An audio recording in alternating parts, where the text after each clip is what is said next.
It's now time for On the Line with Cheryl Wilkerson. The conversation will range from local dialogue to international. This show is meant to enlighten, inform, and to inspire. On the Line with Cheryl Wilkerson begins now. Hello and welcome to On the Line with Cheryl Wilkerson Sunday afternoon. I am grateful and thankful that you all join me every Sunday. I say that every Sunday because it's true. I can't take anybody for granted, nor do I. So I want to thank you for joining the program today. Man, you are going to be mesmerized by the show today. I promise you that.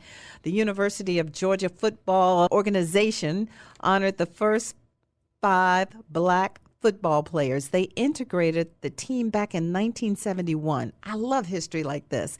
The first 5 are Dr. Larry West, Chuck Kennebrew, Horace King, Clarence Pope, and Richard Appleby.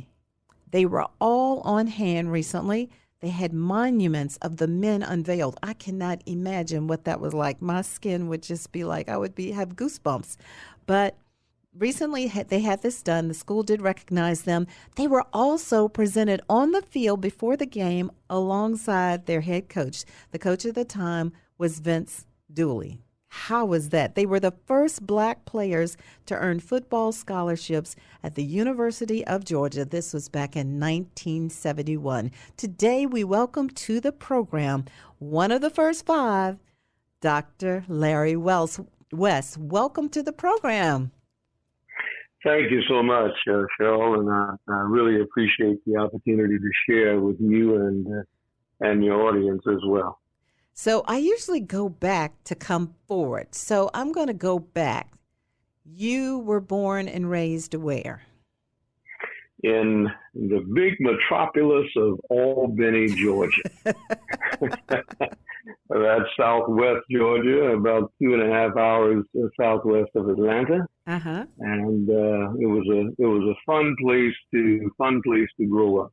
Why do you say it was fun? Fun because at that time, everyone pretty much knew everybody else. I said big metropolis, of course. I was joking about Right. that. But all families perhaps knew each other. We knew the schools that each other that we all went to, of course, and there was a fun rivalry in going to the various schools, whether it was athletics or whether it was academic. It was just fun times in Albany, Georgia. The Good Life City is what they call it. That's good. And so elementary school, middle school, high school, all of that was fun for you? All of the above. And I grew up in a family of teachers. And so if I didn't do well in school, you can bet I would hear about it, and not only hear about it, but I would feel it as well. But yes, it was a very good time, and of course my family was very involved in the civil rights movement. So being one of the first to earn a scholarship, an athletic scholarship to the University of Georgia, was not the first for this young man.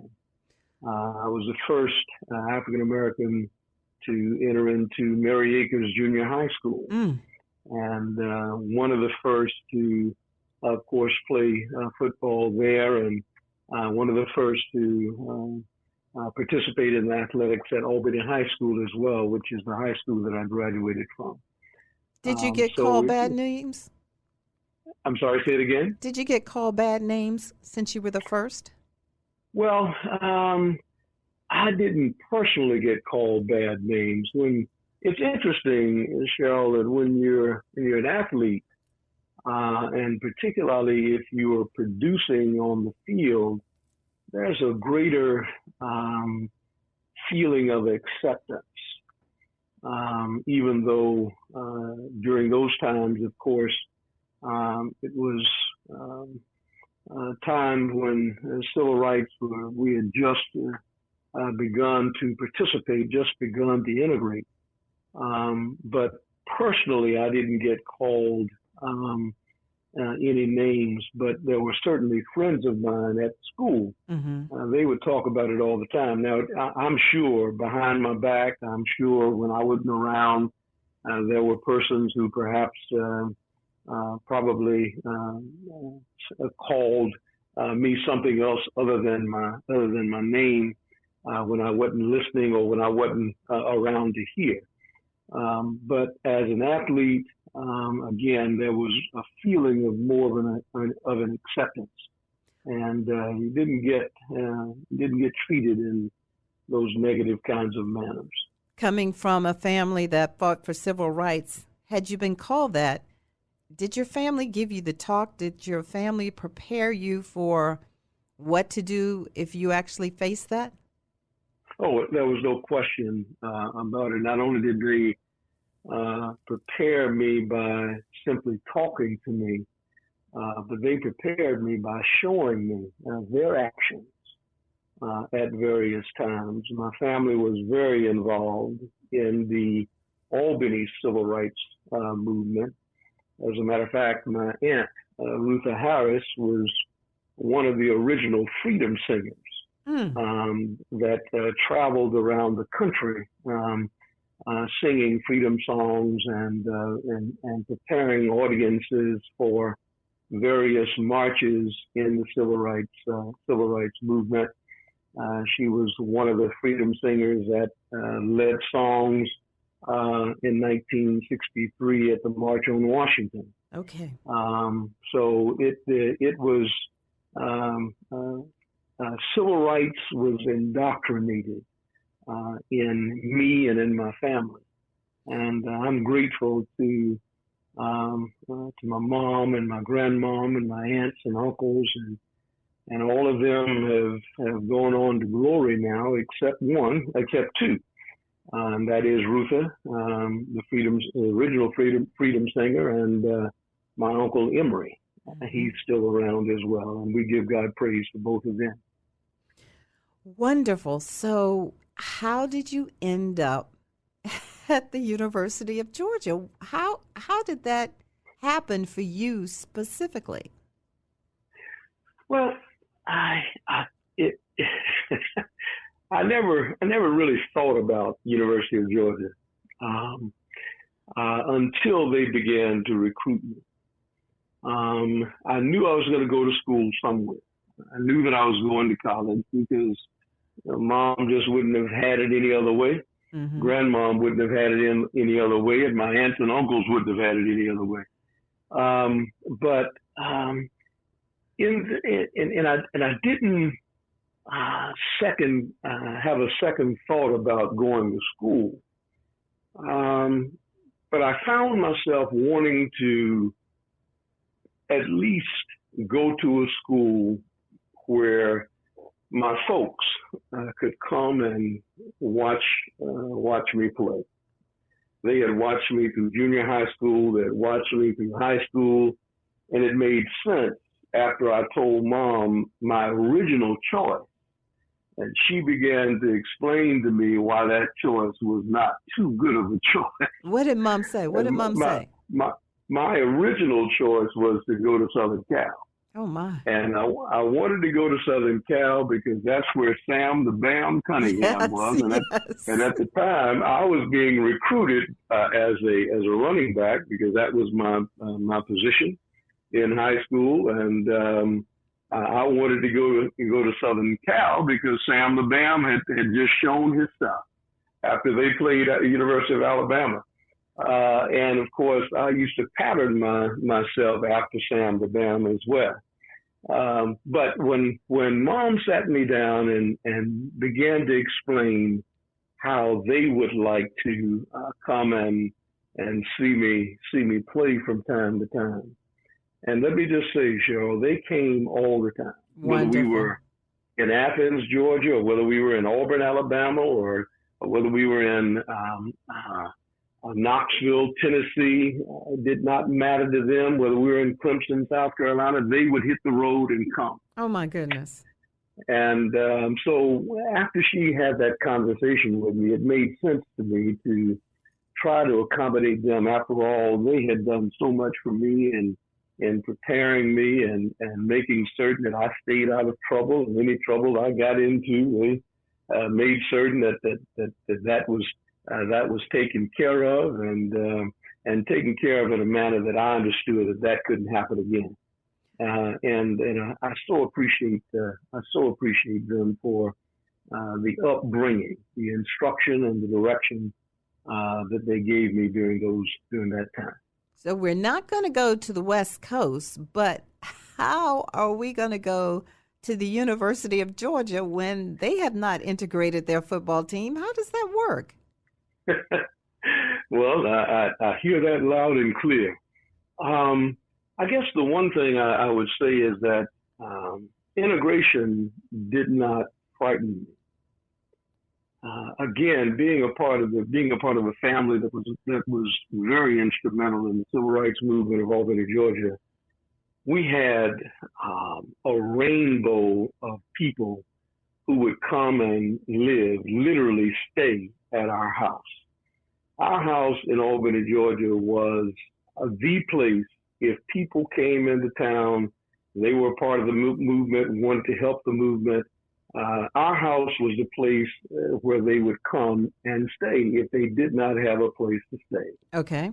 We would feed them. We would have a place for them to sleep. Mm-hmm. And you're talking about a house full of bed cots. That's what we had, and we had cots everywhere. They were the fold-up cots, and of course we would put those cots wherever we found space, and allow people to come in. And I'm talking about perfect strangers, Cheryl. Mm-hmm. People we did not know, but yet they were welcomed into our house, and we made some lifelong friends through those particular efforts. People from Philadelphia, people from Detroit, people from Chicago, people from New York all came down and came through our house there in Albany, Georgia. So that diversity, having grown up in that kind of realm and that kind of environment, integration didn't frighten me. It didn't scare me. So I didn't take into consideration that much that UGA had not integrated. But they came to you? It wasn't you going to them. They came to you. They did. They came to me. I had not thought about the University of Georgia, and quite frankly, I did not keep up with them. But they were they came into the recruiting process by recruiting me along with the other major schools in the area, Florida State and Clemson, and North Carolina State, and Tennessee, and University of Alabama. The list goes on and on, because it was almost from every major school, every major football school in the nation. I received some type of communications and some type of offer from them. Did any HBCUs recruit you? Unfortunately, not. Okay. And I wondered about that. Of course, I knew my backup plan was if I didn't go to any of the other major institutions at that time, then my backup plan would have been to go to Albany State University, which is right there in Albany, Georgia. But I had in my mind that I was going to be leaving Albany, Georgia, after my senior year. Oh, okay. To go out and explore the world. And to see what the world had to offer. Because Mom and my aunts had already indoctrinated me with the fact that it's a huge world out there with a lot of opportunities. And you can do anything you set your mind to. So I was going to go out and explore and find out what I could accomplish in the world, and how Larry could make his mark in the world. Can you describe to me your first day arriving on campus? At the University of Georgia? Yes. My first day arriving, we, of course, being a football player, we arrived before the student body arrived because of football Correct. Practice. Yes. And I never will forget, we pulled up to the athletic dorm, and there was a specific dorm that all the athletes lived in at the time. It was called McWhorter Hall. And I didn't know anybody. I knew that Chuck Kennedy was going to be there. Okay. Because he and I had talked over the phone, and we had assured each other that we would be coming to the University of Georgia to meet each other. Okay. And then, of course, I had heard that Horace was coming, and that Pope was coming, and that Appleby was coming, and I was looking forward to meeting them. But we pulled up to the dorm, and of course, I went into the office to report in to let them know that I was there, and of course, they welcomed me there and began to explain what was happening and gave me a little short tour of the athletic dorm facilities there. But there were other players there that of the Caucasian persuasion that were, of course, looking, and they were just as inquisitive as we were inquisitive. Didn't feel any animosity at that time. Didn't feel anything other than normality at that particular time. That is wonderful. I'm sorry. Go ahead. But that was the first day. You said everybody was on their P's and Q's.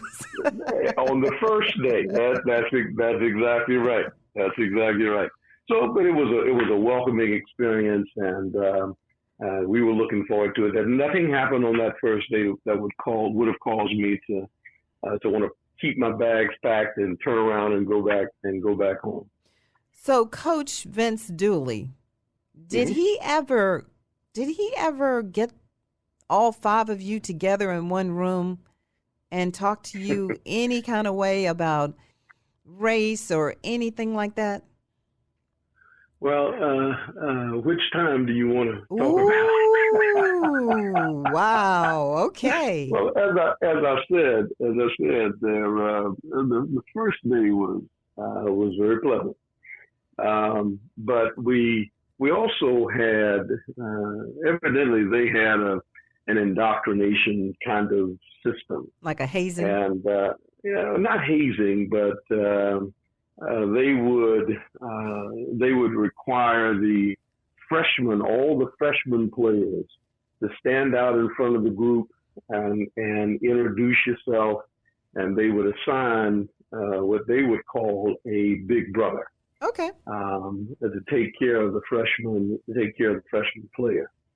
The strange thing about that particular effort was they played the University of Georgia fight song, but they also played this song that they were so used to, which is Dixie. Mm-hmm. And of course, we didn't want to hear that. Right. So when they initially played that song, that's one of the reasons we meaning the five of us came together and began to talk amongst ourselves as to what it was that we needed to do to ensure that each one of us was going to be a success, because we realized that we were preparing the table for others to come after us. Okay, but that brings up a question in my mind. And if you just joined the show, you have missed 20 minutes of good conversation. I have on the line with me one of the first five. I have Dr. Larry West. He was one of the first five Black football players to go to the University of Georgia. But you said that you knew people were looking at you and you had to set the table for those that would come after you. But were there ever thoughts that maybe my experience will be so crazy that I will not want another Black human being to go through this, and I would not advise them to come here? Cheryl, I can earnestly say that thought never entered my mind, and I don't think it ever entered the other guys' minds as well. Looking back on it now, some 50 years or so, I can certainly say that I believe the five of us were divinely sent, and we were divinely prepared for the happenings at the University of Georgia while we were there. Each one of us believed that we were going to to be exceptional, that we were going to do what it took to make certain that neither one of us were failures. We lived in a suite of rooms. There were 4 rooms to a suite, and there were 5 of us. So we had 3 of those rooms in one suite. Right. And they paired us together so that we could be together. And from that pairing, we formed a bond. It was almost like it was family. And what was the rat court? What was that? I'm getting to that. Okay. We held each other accountable. Okay. And it didn't matter what it was. We were going to be our worst critics, and we were going to make certain that we got together and make certain that each one of us understood the importance of doing the right thing at the right time. So therefore, we developed what we called a rat court. And in that rat court, you could bring up any subject matter. As a matter of fact, you could prepare the group for the subject that you wanted to approach. And in that rat court, we again made certain that we were holding each one of our feet to the fire, so that the next time anything happened, we would make certain that we fully understood we were representing someone other than just ourselves. We were representative of others who were still yet to come. So we were looking out to make certain that we were setting the proper example. Okay, here's my question for you. Mm-hmm. Coach Vince Dooley, did he take it upon himself to make this integration happen? Did this solely come from him? Did he do this for himself? Did this come from a clean heart? Why did he do this? And was he the one that made the decision, or did it come from higher up? What are your thoughts on all of that? I think that Coach Dooley was a man that probably was before his time. I think that he came along during a time when he saw the same thing that Bear Bryant saw when Southern Cal came and played University of Alabama. And Sam the Bam did his thing against the University of Alabama. And at that game, after that game, Bear Bryant, I'm told, said he has got to have him some of them. Yes, yes. That's what he said. I think that Coach Dooley saw the same thing. And I think, as a matter of fact, we've questioned him about that. And if I recall correctly, I think he told us that it was a matter of timing. He said that he knew it was coming, and it was a matter of timing. And of course, he wanted to make certain that whomever he recruited, that the young men that he recruited would be examples that everyone could be proud of. And of course, I think he accomplished that objective, because the 5 of us, even after 50 years, all of us have been producers. All of us have been achievers. All of us have been continuing to pave the way and to trailblaze. And can you give us some examples of what you all are doing now? Well, you want me to start with others or myself? However you like it. All right. Well, of course, I have been pastoring now for 29 years, and 2 churches, one called New Light Missionary Baptist Church, and the church that I am now, that was for 9 years. The church that I am now is the Mount Airy Baptist Church. I've been there now for 20 years. During the course of my tenure at Mount Airy, I have been not only responsible for pastoring a local people, but I've been also responsible for a statewide convention, and I've also been responsible for a national convention. As a matter of fact, I was chairman of the board for the National Baptist Convention USA Incorporated, in partnership with Dr. Julius Scruggs, who was the president at that time. And it's interesting, Cheryl, that you take a little young man from the red clay hills of Georgia, a small town like Albany, Georgia, and the Lord orders my footsteps so that I get to be one of the leaders of the largest African-American Baptist denomination in the Western Hemisphere, where we had the responsibility of some 30,000 churches and some 7 million members. As people would say, nobody but God. Nobody but the Lord. So that was a major achievement. And then, of course, to do what pastors do, particularly in the city of Washington, D.C., which is a political city anyway, I just thank God that, again, he has been ordering my footsteps from day one.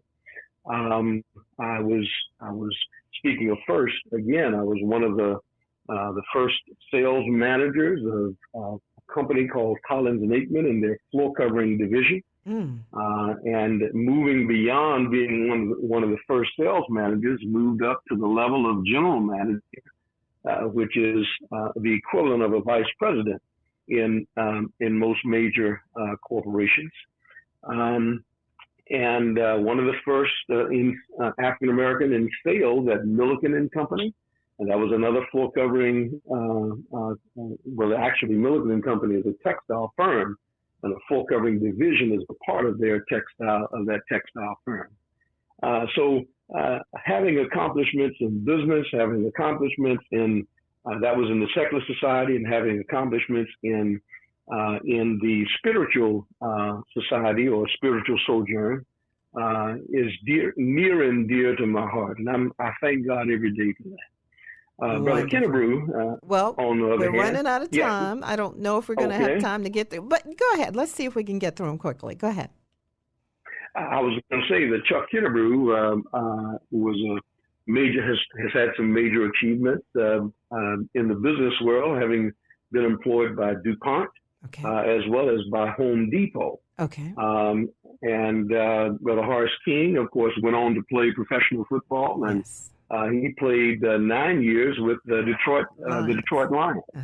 And then, of course, Clarence Pope was a firefighter for a number of years, and he's now co-pastoring a church there in Athens, Georgia. Wonderful. And what fun we have. What fun he and I have when we get together talking about the other guys. And then, of course, Appleby has been out in Hawaii for the last 40 plus years. He owned the business out there. So all of us have been making some type of achievement and making some kind of mark for ourselves. And again, we give God praise for it. If people want to follow your story, I know that Georgia's Grady College of Journalism and Mass Communication, they did actually produce a documentary. It's called The First Five, and you can go to georgiadogs.com and Grady College's YouTube channel and check that out. I am sorry that we are running out of time because I have a feeling we could be talking forever. Before we get out of here, I need you to answer these two questions within 30 seconds. First, what do you think about the NIL deals that the young people are getting today, good or bad? I think it's good that they are being taken care of for their images. I think that the athletes have done so much for these universities, and there's so much money being made that they deserve what they're getting. In my own case, I feel that I left part of my knee in Sanford Stadium. And didn't get compensated for that, but I'm grateful for them. I'm happy for them. Wonderful. And that's my 30 seconds. Well, the second one, and you truly have 30 seconds on this, is what is your favorite team today? Who do you follow today? Oh, I follow the Bulldogs, but I'm more of a professional guy. Okay. I like to watch the professional game more so than the collegiate game. Any favorite professional team?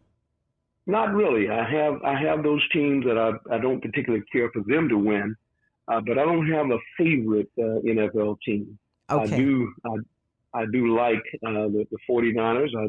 I like the Ravens. and there are a couple of others that I'll keep to myself at this point. You have been listening to Dr. Larry West. He has been a joy. He was one of the first 5 black football players who integrated the University of Georgia. I'm telling you right now, go to georgiadogs.com, check out the First 5 documentary, and learn more about this amazing program and what they did, and these amazing men that were strong enough to do what they had to do. I'm Cheryl Wilkerson. I hate running out of time. Look, you all have an enjoyable Sunday, and we will talk next week. Take care. Behold the green and gold. I love you. Bye-bye.